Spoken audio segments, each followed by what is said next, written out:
Radio. Shout it.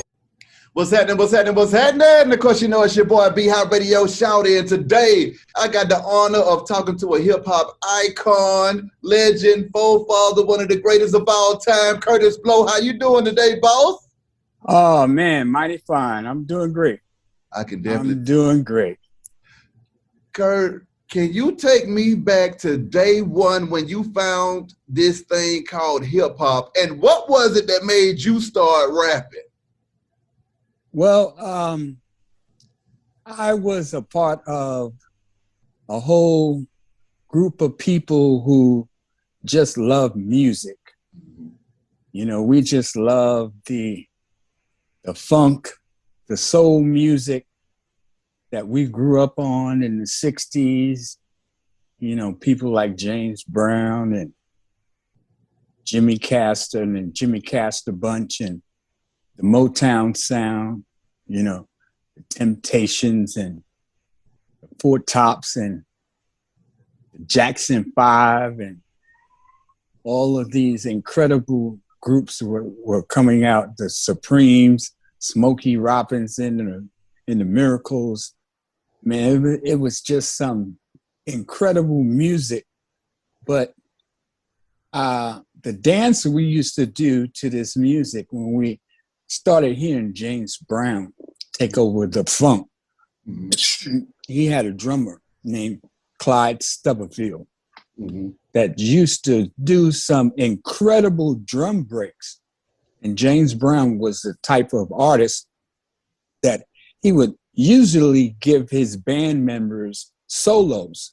And when we got the chance to hear the drummer do the drum solo, that was the most incredible thing. It had changed the whole face of music. And so we got a chance to listen to Clyde Stubblefield have this anticipation on the kick and the snare. And when we heard that boom bat sound, you know, that funky drummer, we lost our minds. We started becoming more like James Brown. We wanted to dance like James Brown because, you know, he had an incredible dance moves and the footwork and everything. And so we all wanted to be like James Brown. So when 12 or 1 o'clock in the morning came around and we threw on Sex Machine, you know, everybody would get up and start dancing like James Brown. And those of us who could go down to the floor and do splits and twists and turns, we turned the party out. That's right. And that was the thing. You wanted to go to the party and turn the party out. Be the best dancer, because the best dancer was the hero. He was the most popular. He got the girls. Yep. Right? And so that was our thing. So that's what I started to do back in the early 70s.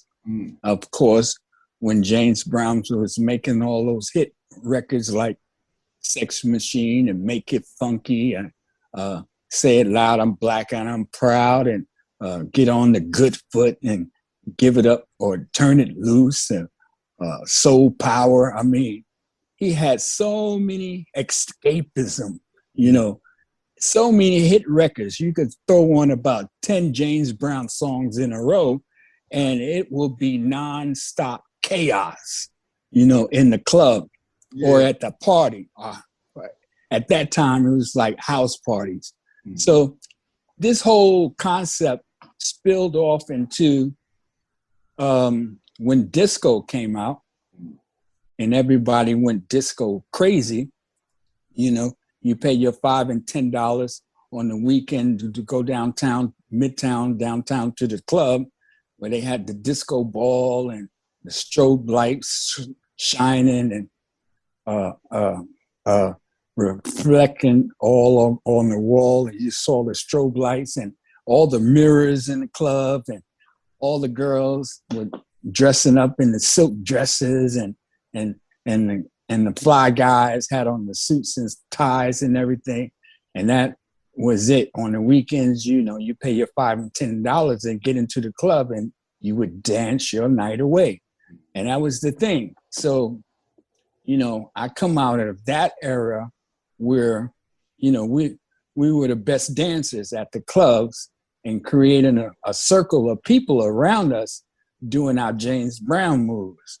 And that was it. That's how I got popular as the best dancer. And we call them break dancers now because we dance to the breaks of James Brown songs. Whenever the song in the club got to the break, when it broke down, when the record would break into the drums and the bass, that's when we did our best moves. And we did our James Brown moves and went down to the floor and did our footwork and all the splits and twists and turns and stuff. And that was the beginning of hip hop. That was the whole concept. Now, later on, there was a DJ, of course, Kool Herc was the guy who understood about the break and the funkiness of James Brown. And he played all these songs that had a break in the middle of the song so that the dancers could create a circle and do their thing, right? And so we all knew that this guy was playing these crazy songs in the world of disco. Everybody was playing YMCA, Donna Summer and Pratt Jove and, and I mean, that stuff was cool. It was cool, but it had a monotonous beat like dum, dum, dum, dum, dum, dum. But we wanted to hear that funk from James Brown with the boom bap, the dum,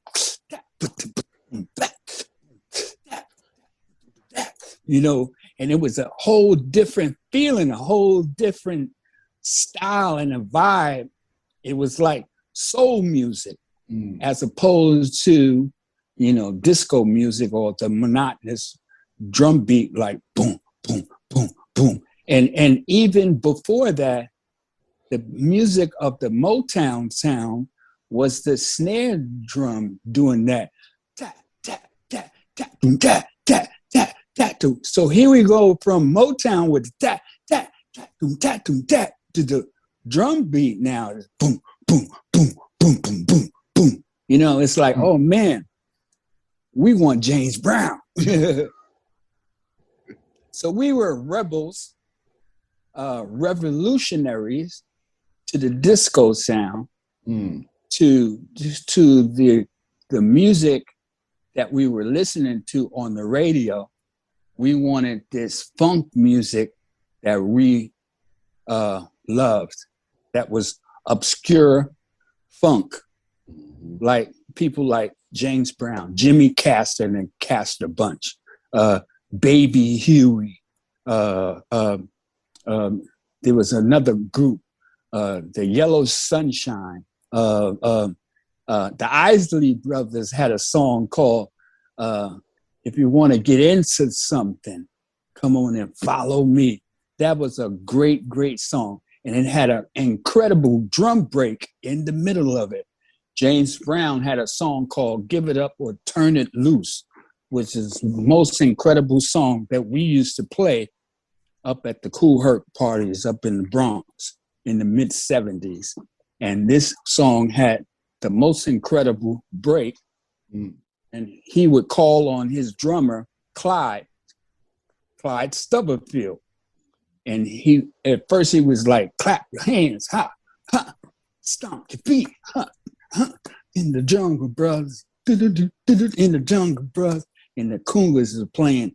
And we all, like B-boys, we were sitting around waiting for the break to come. So we just chilling, clap your hands, stomp your feet.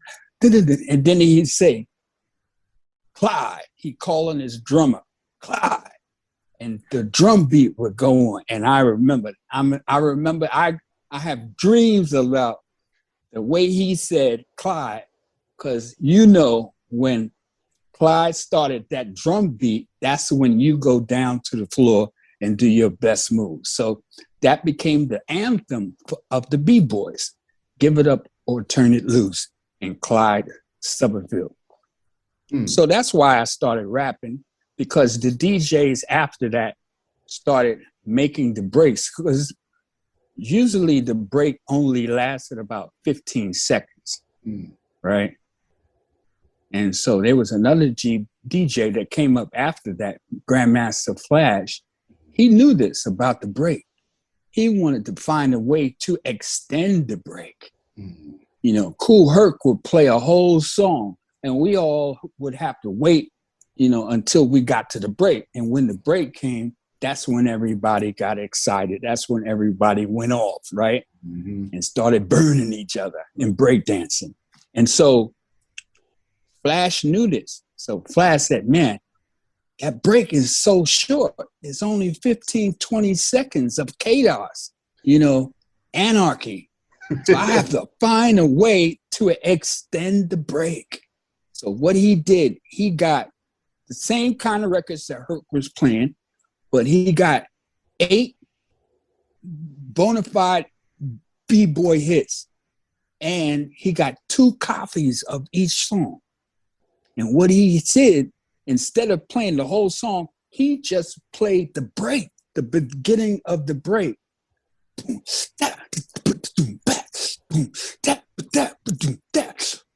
And then when it got to the end of the break, before it got to the whack part, we call it, where the singing comes in, right?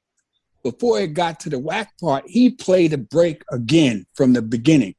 So boom, da, da, boom, da, boom, boom, da, da, digga, digga, digga, boom, da, da, da, and he extended it. Now this 15 seconds of anarchy became 3, 4, 5 minutes of soul music that was the most incredible thing we ever heard, right? So he extended the break and made it something that lasted. So now the MCs had an opportunity to do more than make announcements. He gave us the opportunity to shine. Because, you know, let me tell you, the MCs, the first MCs, we were a dime a dozen. The DJ hired and fired the MCs. All we did was the MCs would carry the equipment from the DJ's house to a club, set it up, and then at the end of the night, we break it down and carry it back to the house. That was the original MCs. That's what we did, right? Yeah. And the DJ would let us in free to the party so we could talk to the girls. Yeah. You know what I mean? Yeah. And that was our job. And if you were good enough and he liked you, he let you make announcements on the microphone. Like, yo, Joey, your mom is outside. It's 12 o'clock. You got to go home. You know, or yo, Sam, your car is getting towed. You know what I mean? At first, we are only making announcements. Somebody lost their keys. We found some keys up in here. You know, but when Flash extended the break, now the MCs got an opportunity to do more than make announcements. So we started doing little rhymes here and there, trying to keep the crowd involved and motivated and inspired, and using crowd response like, if you like the sounds of the Grandmaster Flash, somebody say, oh yeah, you know, or if you're feeling good, somebody scream. All the ladies, don't hurt nobody. If you feel good, ladies, say, ah. You know what I mean? And we started telling little stories and little rhymes on the mic, and it became a rhythmic thing, like clap your hands, stop your feet, clap your hands to the beat, y'all. Or just clap your hands to the funky beat. Just clap your hands, then clap your hands to your beat, y'all. Now throw your hands in the air and wave them like it just don't air.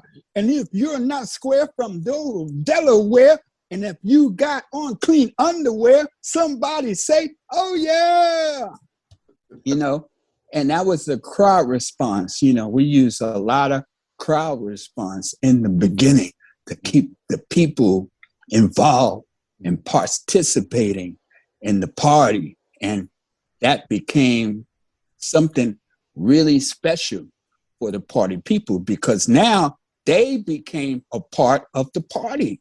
They became a part of the show, and they wanted to come back the next week to be a part of that, not just to see a DJ cut it up. Yeah, that was cool. That was great. But when they got a chance to listen to the MC, do his thing, and then they became a part of that performance by saying, oh yeah, everybody scream. That became something special for hip hop. It became like the changing of the guard. So the MC became the focal point of the party. Instead of standing on the side of the DJ or behind the DJ, the MC now went out front, in front of the DJ, like he was the performer, with the rhymes. And that's how I started rapping. That's why I started rapping, because we became the focal point of the party.